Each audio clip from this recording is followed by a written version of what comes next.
बेटा जी उसमें मैं अलग से इंशाल्लाह वो जिक्र करूंगा। अब ये 9th-10th का इक्तिबास की तशरीह का जो बोर्ड पैटर्न था एक तफसील से बेटा मैंने आपके सामने शेयर किया है। उम्मीद है कि इंशाल्लाह मेरे अल्लाह ने चाहा तो ये चीज आपको अच्छे से समझ आ गई होगी। और बेटा जब आप इसके मुताबिक चलेंगे इंशाल्लाह आप 100% कामयाब भी होंगे और आप बोर्ड के टॉपर भी होंगे इंशाल्लाह। जी बहुत शुक्रिया बेटा जी, यहाँ तक आपको बात क्लियर हो गई, यहाँ तक आपको बात समझ आ गई। तो आगे बेटा मैं बात को बढ़ाता हूं। बेटा जी दूसरी चीज है मेरे पास वो है नज़म के अशार की तशरीह। नज़म के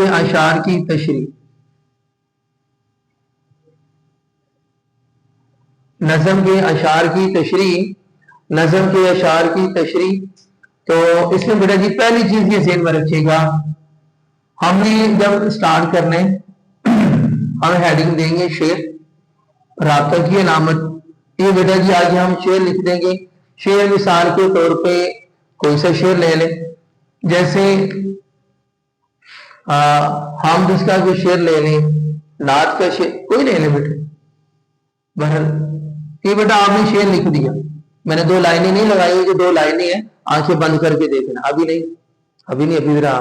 फिलहाल आफ्टर द लेक्चर आंखें बंद करके देखिए, ये जो 2 लाइनें नजर आ रही हैं ये 2 लाइनें नहीं, यहाँ 5 लिखे हुए। तो बेटा जी ये 2 अशार, ये आपने शेर लिख लिया और इसके बाद शेर के नीचे हमारे पास आएगा, अगली हेडिंग आएगी हवाला नज़म। तो याद रखें हवाला नज़म भी लिख सकते हैं, हवाला शेर भी लिख सकते हैं। इसको अंडरलाइन करेंगे, या तो हवाला नज़म या हवाला शेर। आगे हमारे पास यहाँ राब्ता की अलामत है और यहां से बेटा हम अगली चीज लिखेंगे, वो चीज है हमारे पास हवाला नज़म या हवाला शेर। सॉरी बेटा जी, हवाला नज़म या हवाला शेर। यहां बेटा हम लिखेंगे सबसे पहले हमारे पास है नज़म का उन्वान।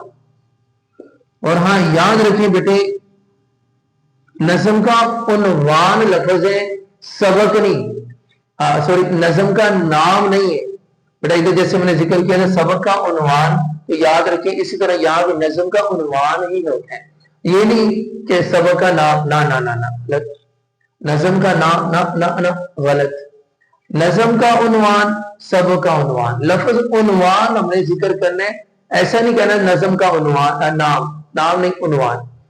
नज़म का उन्वान बेटे उसी के आगे हम ये लिख देंगे। नीचे हमारे पास आएगा शायर का नाम, इसको बेटे राब्ता की अलामत, और उसी के आगे हम शायर का नाम भी लिख देंगे, शायर का नाम भी हम लिख देंगे। और आगे बेटा जी ये जो हवाला नज़म है इसी की सीध में हमने आगे जो लिखना है वो है हमारे पास मफहूम है बेटा जी, वो चीज है हमारे पास मफहूम। इसको अंडरलाइन करेंगे और इसी के आगे में राब्ता की अलामत लगाएंगे। और राब्ता की अलामत लगाने के बाद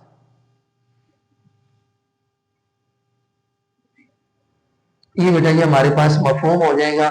मफहूम में बेटा जी हमने कोशिश करनी है तकरीबन 2 से 2.5 लाइनों में हमने क्या करना है, मफहूम वाइंड अप करना है, मुकम्मल करना है।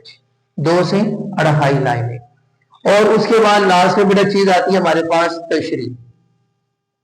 हमने हेडिंग देनी है तशरीह की बेटा ये तफसीलिया की अलामत, और उसके बाद यहां शुरू किया। और याद रखिए बेटे जी दरमियान में हमने हर शेर की तशरीह में 2 से 3 शेर जरूर लिखने, 2 से 3 शेर जरूर लिखेंगे इंशाल्लाह। 2 से 3 अशार जरूर लिखेंगे बेटा। ये तो था नज़म के अशार की तशरीह का बोर्ड पैटर्न। अब इसके बाद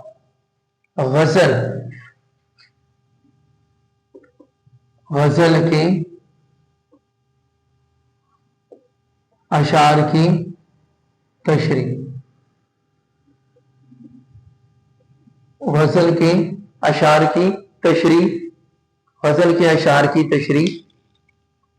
तो बेटा बिल्कुल इसी तरह या भी शुरू में हम जिस तरह हमने नज्म के अशार की बात की, हम शेर की हेडिंग देंगे, शेर की हेडिंग देंगे और उसके आगे राबता की अलामत लगाएंगे और उसके बाद हम ये शेर लिखेंगे। बेटा शेर लिखने के बाद हमने यहां लिखना है हवाला शेर।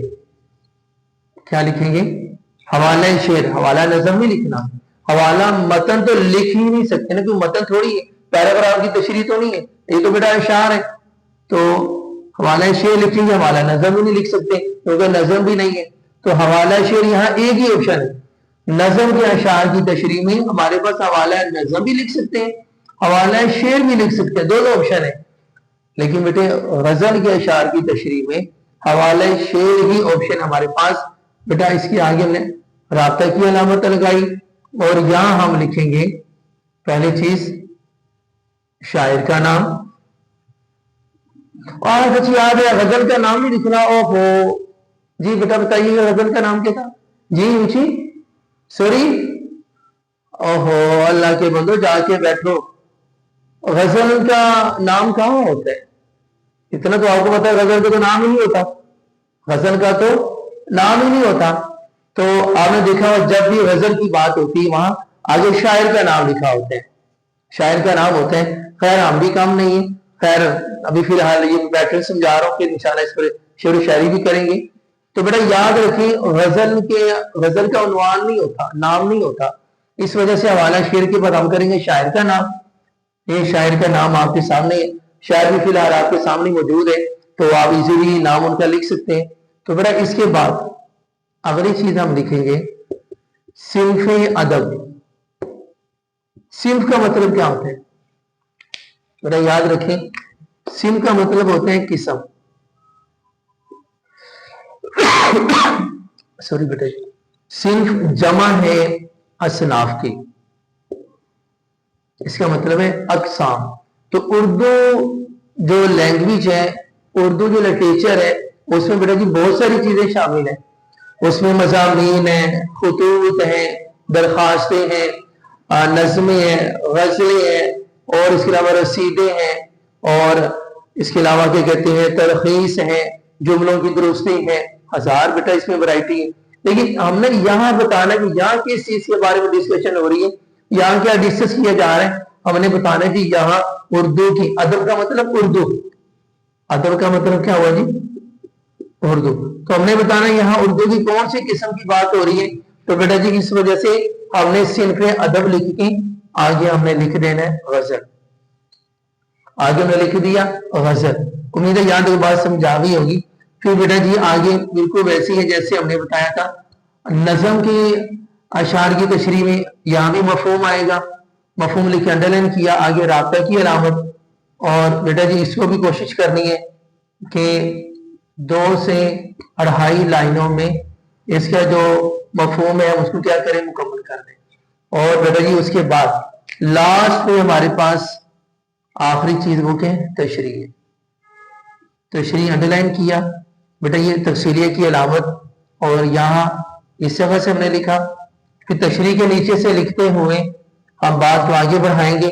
और उसके बाद यहाँ भी बेटा जी जैसे मैंने पहले भी जिक्र किया, एक शेर की तशरीह में 2 से 3 अशार हर सूरत आपने ऐड करने हैं, लिखने हैं, हर सूरत लिखने हैं, ऐड करने हैं। और बेटा जी ये जो तशरीह है आपके पास 1.5 से 2 सफ़े होने चाहिए। एक शेर की तशरीह 1.5 से 2 सफ़े होने चाहिए और बेटा जी 2 से 3 अशार भी होने चाहिए। इंशाल्लाह मेरे अल्लाह ने चाहा जब आप मेरे इस बताए हुए बोर्ड पैटर्न को फॉलो करेंगे तो इंशाल्लाह हर सूरत बोर्ड के टॉपर आप होंगे, बोर्ड के टॉपर आप होंगे। तो बेटा जी ये तो थी आज की हमारी वीडियो जिसमें मैंने आपके सामने पैराग्राफ की तशरीह का बोर्ड पैटर्न और नज़म के अशार की तशरीह का बोर्ड पैटर्न और गजल के अशार की तशरीह का बोर्ड पैटर्न जिक्र किया। तो बेटा जी मेरे अगली वीडियो का इंतजार कीजिए। इसी तरह 1 बाय 1 जो उर्दू के दूसरे जो क्वेश्चन है बोर्ड पैटर्न के मुताबिक डीपली तरतीब से इंशाल्लाह وہ میں آپ سے شیئر کروں گا، تو میری اگلی ویڈیو کا انتظار بھی کیجیے، اور جاتے جاتے میرے جی یاد دہانی کے طور پہ سبسکرائب بھی ضرور کیجیے، بیل آئیکن بھی کیجیے، اور فالو بھی کیجیے، اچھے کمنٹس بھی کیجیے، اور لائک تو آپ مجھے کرتے ہی ہیں۔ آپ کا بہت شکریہ، اپنا بہت سارا خیال رکھیے۔ اللہ حافظ، السلام علیکم ورحمۃ اللہ۔